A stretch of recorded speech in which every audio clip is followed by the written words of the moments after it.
Well, thank you, Tara, and Michael for that lovely introduction. I am so thrilled to be with you here this evening. Above all else, guard your heart, for everything you do flows from it. That's from Proverbs 4, verse 23. In the Egyptian Book of the Dead, originally named the Book of Emerging Forth into Light, it talks about the ritual of weighing the heart of a person at the time of death. This ritual was performed to determine if the spirit of the deceased would continue on into the afterlife. In this ritual, Anubis, the jackal-headed god, uses a scale to weigh the physical heart. On one side of the scale, the heart is placed, and on the other side of the scale lies a single feather, which represents the principles of truth and justice. Thoth, the scribe of the gods, oversees the ceremony. The ceremony is to determine whether or not the deceased performed enough good deeds to leave the heart in balance with truth and justice, or if the heart is so heavily burdened that it outweighs the feather. If the heart is as light as a feather, the deceased may pass into the afterlife. This is one of the earliest representations of how the heart is linked to the quality of life, personal memory, and moral deeds in this world. For thousands of years, the human heart was celebrated as the center of thought, emotion, memory, and personality. It was thought to be the master organ of the body.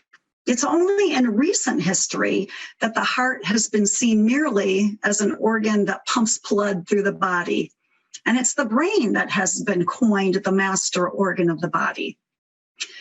Currently, though, research and growing evidence suggests that the heart and the brain work together to share the role of the body's master organs. Brain-like cells are located within the heart itself, and it communicates then with the brain. The little brain in the heart has also been found to play a number of roles in physical and metaphysical functions, such as direct heart communication with sensory neurites in other organs in the body, the heart-based wisdom known as heart intelligence, intentional states of deep intuition, intentional precognitive abilities, the mechanism of intentional self-healing, and the awakening of super learning abilities. And these are just to name a few. The Heart Math Institute researchers have found that the electromagnetic field of the heart is 60 times greater than that of the brain. Just think about that for a moment, 60 times greater. Our hearts emit that electromagnetic field that changes according to our emotions. And others can also pick up that quality of our emotions through the same electromagnetic field. Of course, this is no surprise to those of us who study and work with metaphysics. Hamid Bey said, "There is never a thought nor an act which is devoid of emotion, for emotion is the essence of energy, which comes from the soul and gives life to consciousness. And this means that emotion is more than part of our life, but it is life itself." An emotion creates a frequency of vibration within us, which is beyond the range of reasoning. Emotions are those gifts from God, allowing us to speak the language of the soul. It is through emotion that we align our desires with creative imagination to manifest that kind of life that we would absolutely love. These are the matters of the heart. Now, more than ever, we are being called to live in tandem with our divine nature. There are many influences that surround us daily, calling for our attention to be elsewhere. Whether it takes the shape of media begging us to pick sides in a political debate, advertising that makes us question how we measure up physically, or images and messages that entice us to compare ourselves to someone else's idea of bigger, better, or best.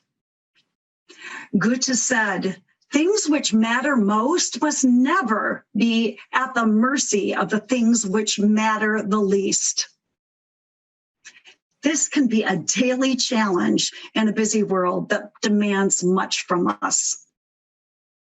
Now more than ever, we must take time to go within, to seek that familiar voice of our higher self and consciously reconnect with what is holy. These are the callings of the heart, bringing us back to what really matters, to go inward and listen to that still small voice of inner wisdom, to see ourselves through the eyes of love. In the innermost chamber of the ancient Luxor temple in Egypt, a place called the Holy of Holies, lies an inscription that reminds those who pass through the door of the secret of their own existence. Man, know thyself. The full text reads, man, know thyself, and thou shalt know the gods.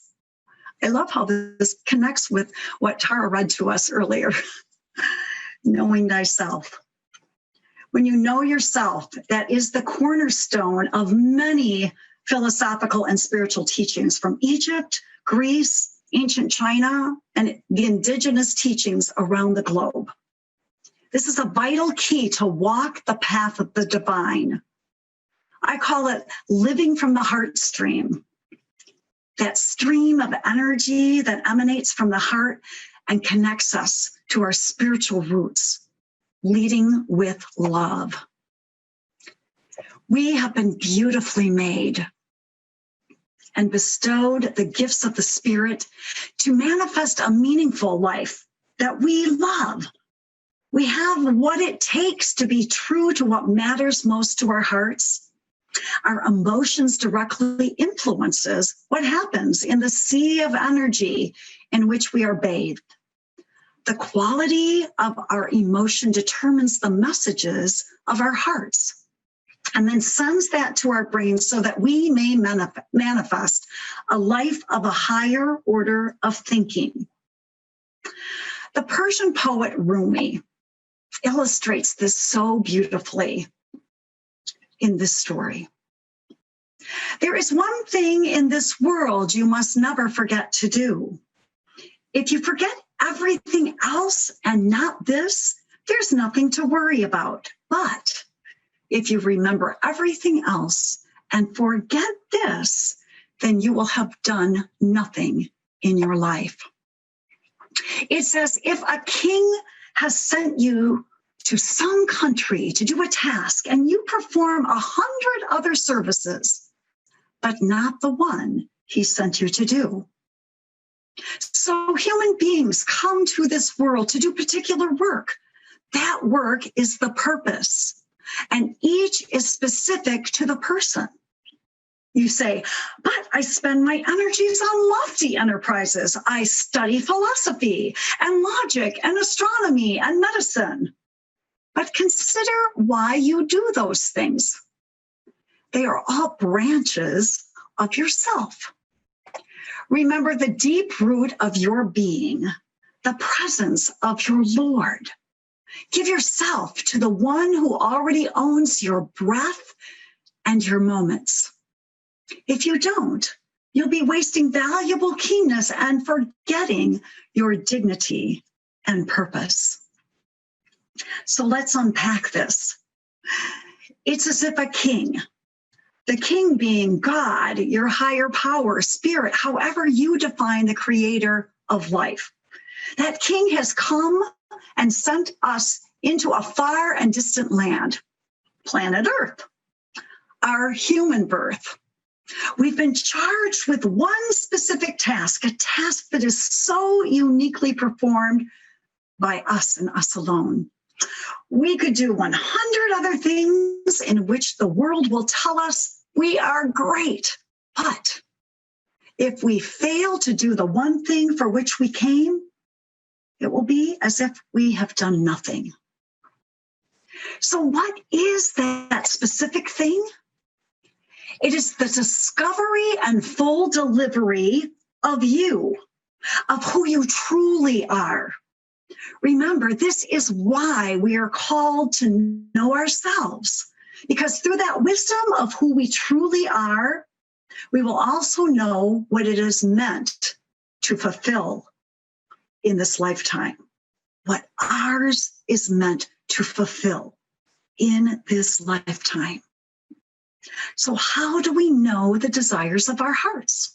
How do we know if we are fulfilling our purposes? We will know by paying attention to our longings and our discontent. Our longings are those desires of the heart that keep coming to our conscious minds, reminding us of these deep desires. These are the dreams we long to bring into realization. Our discontent is also calling us to shed the parts of our life that no longer serve us or our purpose. We know that we need to live into this, to lean in and to understand. And I know you know what I'm talking about. The discontent that wakes you up in the middle of the night, that discontent that pops into your head at some of the most inconvenient times, trying to grab your attention long enough for you to take it seriously and to do something about it. It's through our longings and discontent that our hearts then speak to us, encouraging us and reminding us that there is more to each of us than we are allowing to come into expression. How often do you ask yourself what you desire and then allow the space for the heart to answer? Remember, it is the Father's good pleasure to give you the kingdom. I know from experience that it is easy to get trapped in the spinning of the mind. As I've stepped out of the trappings of my mind and engaged in the work of my heart, I have become better able to bring those energies of the two together and to weave a sacred tapestry of spiritual practice. Indigenous people did not separate themselves from the world. They did not separate one experience from the other. They did not separate art from science or spirituality from everyday life. They saw it all as one continuous experience. As we embrace those teachings and strive for connectivity, more will reveal itself to us. So what matters to you? What inspires you and touches your heart at its deepest level? We already have the solutions we seek. The quality of the questions that we ask determine the quality of the answers that we will receive. The way we think and feel about ourselves in the world creates a lens from which we solve those problems. I like to call it a perspective with heart. When we decide to think and see something from a different perspective and invite a higher energy in, we set the stage for a deeper understanding of the situation. Then we can engage the wisdom of the heart and then see and feel the open door of possibilities. As you change your thinking through your heart space, you will indeed change your life. So you seek guidance and you're making a decision.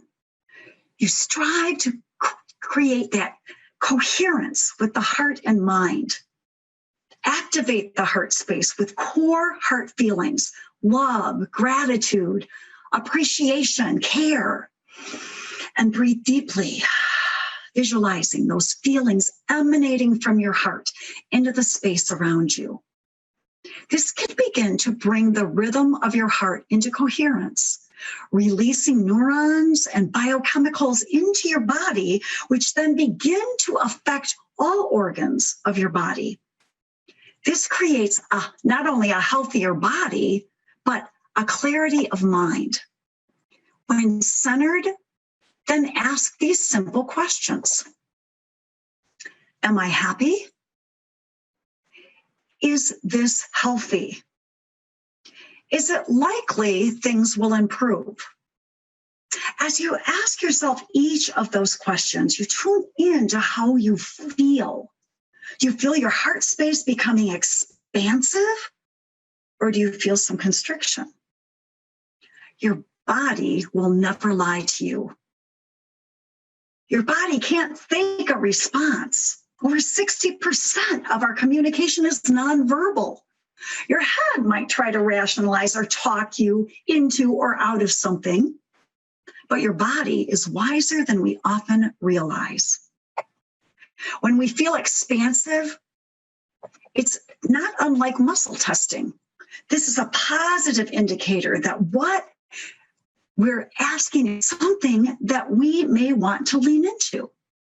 Expansiveness is openness. So it is the something that is desirable for you. On the other hand, if you feel that constricted, tight feeling, your body is telling you this may not be good for you at this time. This technique is useful in all walks of your life. It is a great tool for quickly assessing whether something is an opportunity or merely a demand on your time or a distraction. The more you do this, the better you will become at building heart coherence for making decisions. So what about those bigger life decisions, or when you want to consciously make a heart connection to be open to a new path in your life? These steps are laid out by Gregg Braden in his book, Resilience from the Heart. It helps you access your heart's intelligence. This information is probably not new to you, but I love the way Braden connects the spiritual and the science. I've added a few of my own ideas to the technique as well, and you might want to try this right now as I talk you through the steps. So take a deep breath and set your intention for this short meditation. And state, from the place of my heart's deepest knowing, I now ask to be shown, and you can state that. State what it is you wish to know. It is helpful if the question is brief and to the point, since your heart already knows the answer. It doesn't need the backstory. So step number one. And you might want to put your hand upon your heart and close your eyes if you are comfortable, and allow your awareness to move from your mind into your heart space. A signal has been sent to your heart, and a shift is taking place. Your focus is moving inward, and other distractions melt away as you hold your intention in the warmth of your heart. Slow your breathing. Begin to slow your breath, making the breaths deeper, elongating your inhalations and your exhalations. Your body knows you are safe and supported in this process. You feel yourself relaxing further, letting go, letting go. Next, feel a rejuvenating feeling. Invite a feeling of genuine love, care, gratitude, or compassion into your heart. With sincerity, hold this feeling here in your heart. Allow this feeling to grow and magnify and emanate from your heart. And breathe. Next, ask your heart intelligence the question. As you feel the harmony in your body, allow your heart to open its wisdom to you. Hold the question of your desire here in your heart and breathe and feel and trust. Listen to the answer. Note how your body is feeling as you have asked your question. Notice any sensations of warmth, tingling, or emotions that arise. Whatever comes up is your unique experience. It is your language of the heart. It is how your heart communicates with you. Listen at a deep level. Accept the knowing that bubbles to the surface and breathe.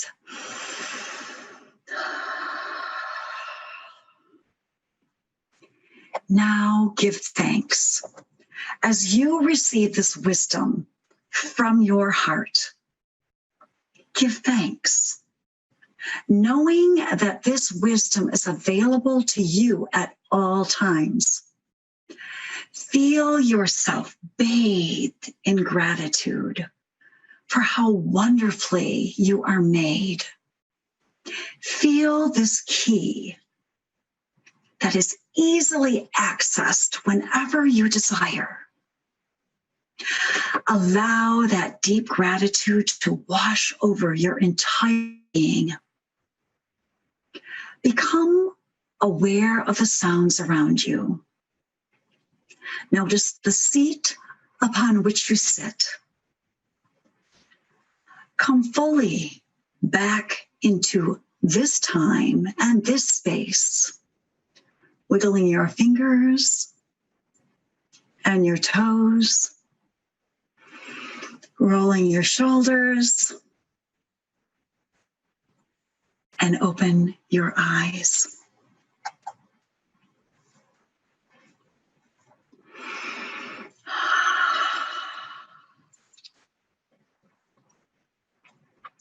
Hamid Bey reminds us, hidden in our life is the spirit of love. Love is synonymous with happiness. We cannot be completely happy until we understand love in its true basic fullness, as love is always building towards perfection in conjunction with the universal laws. We do not survive without this love in both our physical and spiritual growth. The invisible thread of God's love is interwoven in our thoughts and actions. I believe a change of heart and a change of mind can change our lives. So as I was preparing for this talk, I noticed that there was this beautiful poem published in this month's Daily Word. That is a Unity publication from the Unity Church. And it was summed up so beautifully by Darlene Parnell in her poem, Now is Never Too Late. I'd like to share it with you. It's never too late to be what you might have been. It's never too late to start, to begin again. For every moment's now, and therefore it's not too late. Time's just an illusion. Your mind decides your fate. Have you written your book or sung your song or made excuses? It might take too long. Have you fallen in love or climbed that peak?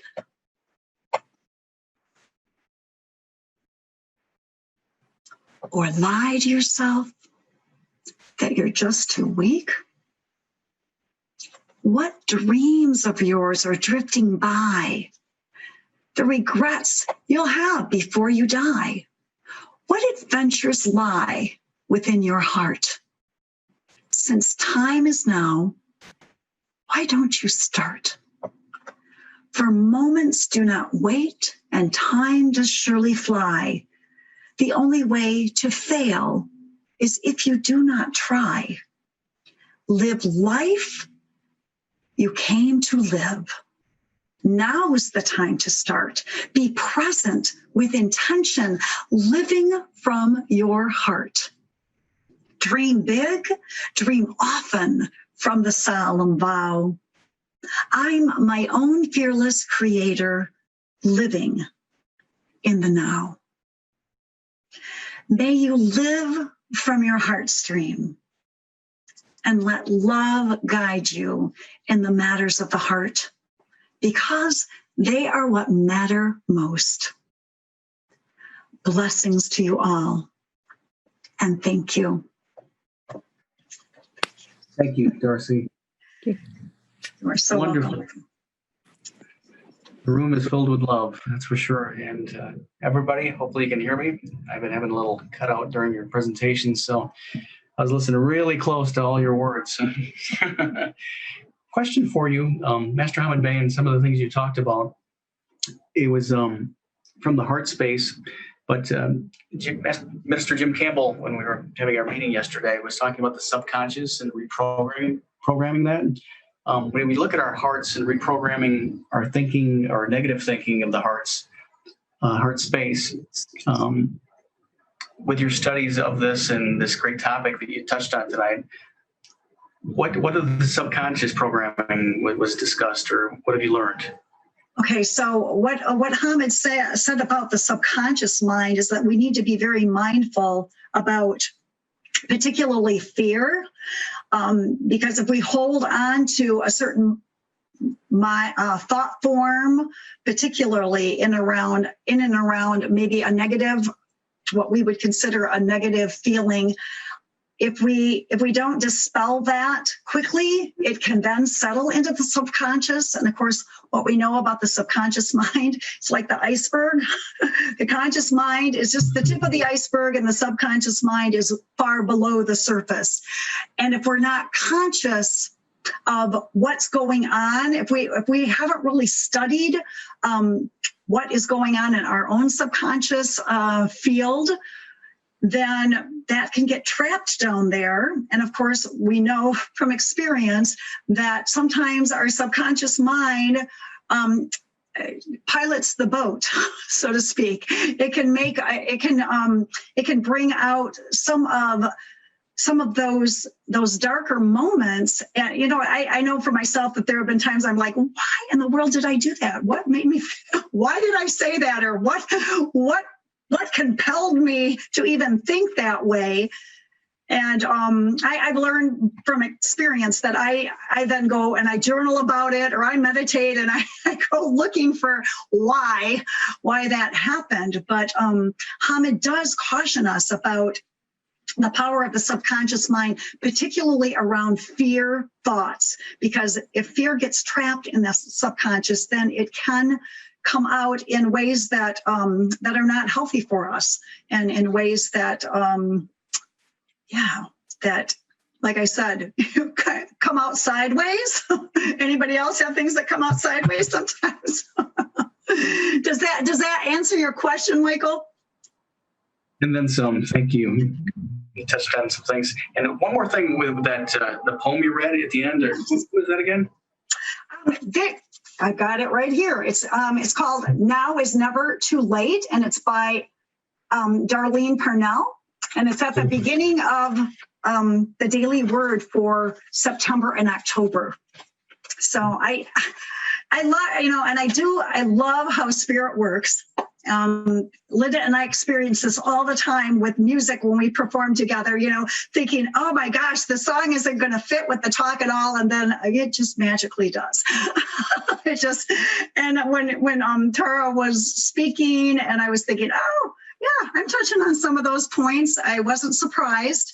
because that is how it all works. And when I picked up the Daily Word and I was kind of flipping through it, I was like, I love this poem. I love how this is going to wrap up my talk. That's a wonderful way to wrap up the talk. Thank you. Anyone else have questions for Darcy tonight and the things she's covered? Yeah, I have a question. Yes. What does your research say about managing individuals' projection processes? So that's a great question. Could you give me a little more information about what so I'm answering exactly what's going on in your mind about that? Well, I'm thinking of the unconscious, and Jung talks about the unconscious and the processes of previous experiences and complexes, and that there are times when people will project that onto another person. Yes. And sometimes people don't know that that's a projection process. And a lot of kids do that and happens in, I've seen kids bullied. So I'm wondering what your research says about it. I'm curious about that. Well, my own experience, I'm not just kids. I see this with adults a lot too. Yeah. They're projecting, because this is what I know to be true, is that we always see things through our own filter of experience. And there have been, there may be times when I have seen something really bother someone else, and I'm thinking, that doesn't really bother me. Why doesn't that bother me? And then the reverse happens when, oh my gosh, that person said XYZ, and that really, it really got under my skin. And what I have found is that it gets under my skin because guess what? That's part of, I recognize it because I have a tendency maybe to filter through that thought form myself. So as far as being able to project, it's very hard for people to recognize that if that is not, if that's not a line of study that they have undertaken, if they are not aware. I know that have been friends in my life who, kind of, what you see is what you get. This is who I am. And they don't necessarily realize that the makeup of who you are is your collective experience. And in my belief system, not only from this lifetime, but from other lifetimes. And so if something is playing out repeatedly, I know for myself, I really start to look at that. It doesn't it's not always received really well when I have pointed that out to other loved ones. If I notice that maybe they're projecting something on me or someone else, they don't necessarily like to hear my deep wisdom and insight on that. But I'm not sure if I'm totally answering your question, but the research shows is that we are always filtering through our own experiences, and I try to use my spiritual practices to rise above that, or at least to have a better understanding of what makes me tick. Knowing myself better so that I am not, just subconsciously or unconsciously projecting my beliefs or even my past experiences on somebody else, or even questioning myself when I see it in a way that I thought, well, wow, that's kind of an interesting way to look at that. Why are you looking at it that way? There have been times when I have been successful with asking people, so I noticed that you said this, or that you claim that your belief is this. Could you help me better understand that? Where do you come from that perspective, and try to open myself to hear their point of view, because I have learned something, even if even if it ended with maybe a little tension, or there have been times when it just opened up the whole conversation for my asking about their opinion or about their perspective and wanting to learn more instead of coming across like maybe I'm perhaps judging it. I get more information, and then people are much more open and willing to share, as we all know. I know I'm that way myself. If I feel like I'm going to be criticized, my guard goes up. But when I approach them in a way, well, I'm not familiar with that. Could you give me more information or tell me how you came to that conclusion? I hope that helps. Oh yeah. I like what you said about trying to remember that may be the introspection that so many of us do, that they have not undertaken a journey somewhere into their own awareness or soul or whatever. I like the way you worded that. That was good. That was good. That kind of happened to me today. And of course, you have to be careful, because your own trigger can be lit up, and so that was very, very nice to hear. Yeah. This person may not be into the studies that other people are. Yes. Yes. And Ginger, what I have found is that I have to remind myself about that a lot, that a lot of people, even in my work life, are not exposed to the kinds of metaphysical training that we're exposed to. They do not have any idea. I have to make sure I'm speaking their language, because they don't have any idea what I'm talking about. If I don't put it in a more universal way. And so, sometimes I'll get frustrated, and even my husband will say, well, remember that not everybody studies this. Not everybody has an awareness of the kinds of things that you have an awareness about. And I don't say that to impress any of you or to elevate myself in any way. It's just a different perspective. It's a different way of coming to a conclusion or to solve a problem. Yeah, that's excellent. That's excellent. Remind yourself, well, they haven't studied all the metaphysical stuff, because it's different. So that's a good reminder. Thank you for that. Thank you. Welcome. Thank you. Yeah, that's something that I had to realize myself quite a few times, because I remember a number of conversations that Linda and I had, and I assumed that because certain things that I had studied, I had run across like 15, 20 times, that this is common knowledge. Everyone who's even remotely interested in these topics has studied this. And I assumed she knew certain things. And she questions me. It's like, well, what's that? And it's like, oh, okay.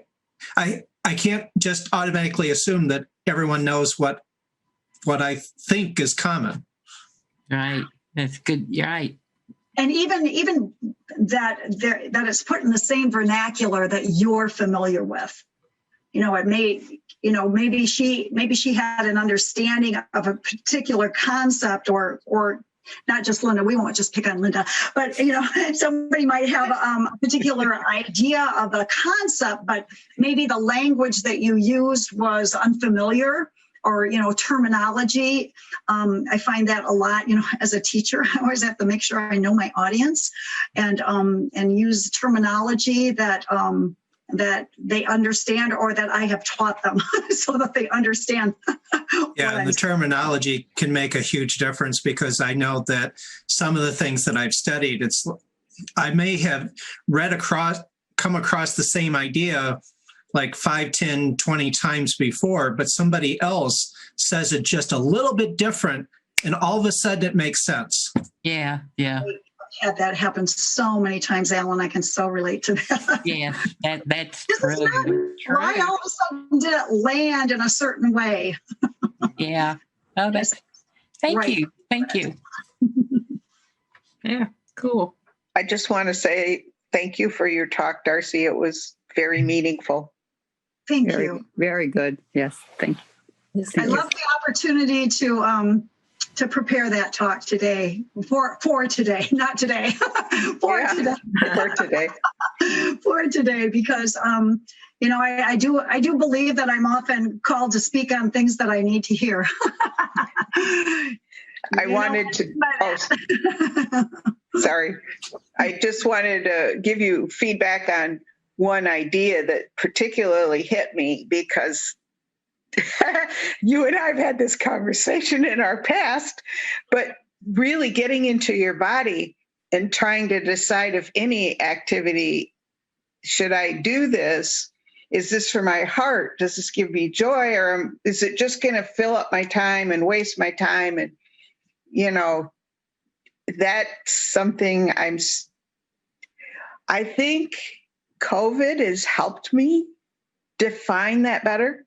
Isn't that weird? That's probably the biggest benefit is, I never really liked doing that anyway. I just did it because I thought people wanted me to do that. So it's like, by not being able to, I've really been able to define better what is part of my heart. What am I doing for my heart? And what am I just doing because I feel either I'm supposed to, or I should, or whatever, 101 other reasons.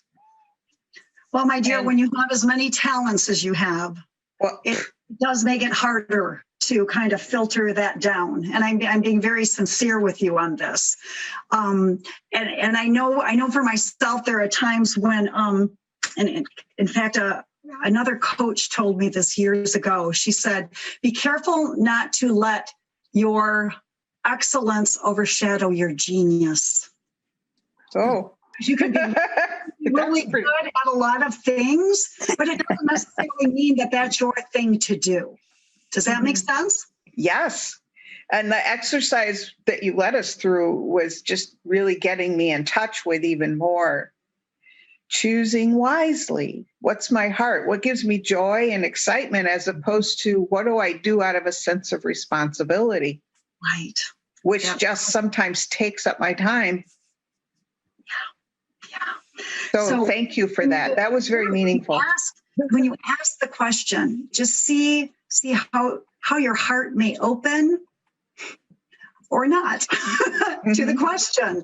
Like I said, I kind of use that as my own little muscle testing or my own pendulum. If I'm out and about and I don't have my pendulum with me, or or I'm in Arizona and I'm not going to pull that out.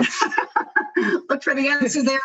I just ask that question and see, is it expansive? How do I feel about it? And I'm a Gemini, so I'm very, very much in my head a lot. And I have an Aquarius, so very much in my head. So it's been a real work of heart to get into my heart and stay there long enough to actually feel what I need to feel and get the information that is trying to make its voice known to me. Well, that was very profound for me. So I thank you for that. You're welcome. Thanks for saying so. And thank you, one and all.